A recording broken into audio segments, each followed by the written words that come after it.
Je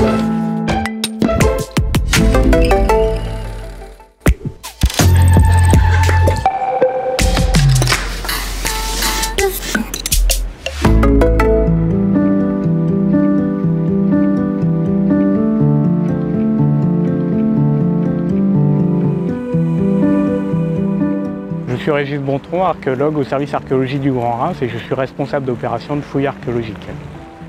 La porte de Mars antique de Reims, qui a été construite au IIIe siècle après Jésus-Christ, est un arc monumental et un des principaux monuments de la ville antique de Reims. Il faut imaginer qu'on avait à l'époque 4 arcs différents qui marquaient les principaux accès au centre monumental de la ville. Il ne reste plus que celui-ci actuellement, qui était implanté sur l'une des rues principales de la ville et donc qui monumentalisait cette entrée dans le centre de la ville de Reims.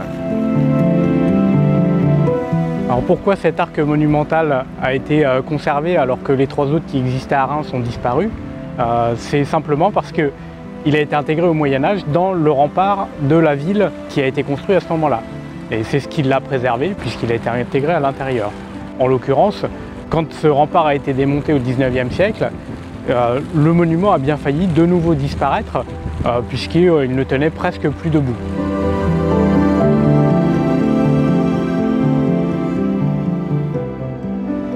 Au moment où les remparts de la ville sont détruits au XIXe siècle, parce que la ville commence à s'étendre bien au-delà de son emplacement initial, la question s'est posée de savoir si la porte allait être conservée ou non, parce qu'elle ne tenait pratiquement plus debout.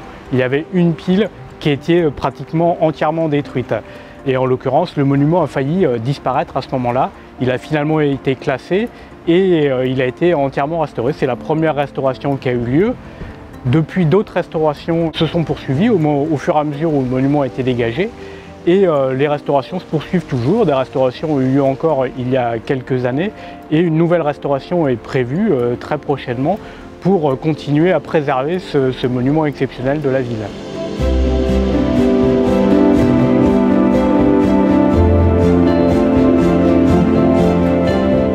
L'arc était entièrement recouvert de sculptures sur toutes ses faces. La plupart ont disparu, mais il en reste malgré tout quelques-unes, et notamment sous l'arche centrale, on a une représentation d'un calendrier des saisons avec une activité représentée pour chacun des mois.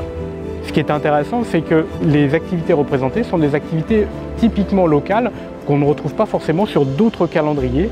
Le meilleur exemple, c'est qu'on a une représentation d'une moissonneuse qui est une des rares représentations de ce type d'engin et qui montre bien que cet outil qu'on croit avoir inventé il y a peu de temps, finalement, existe déjà depuis plusieurs milliers d'années.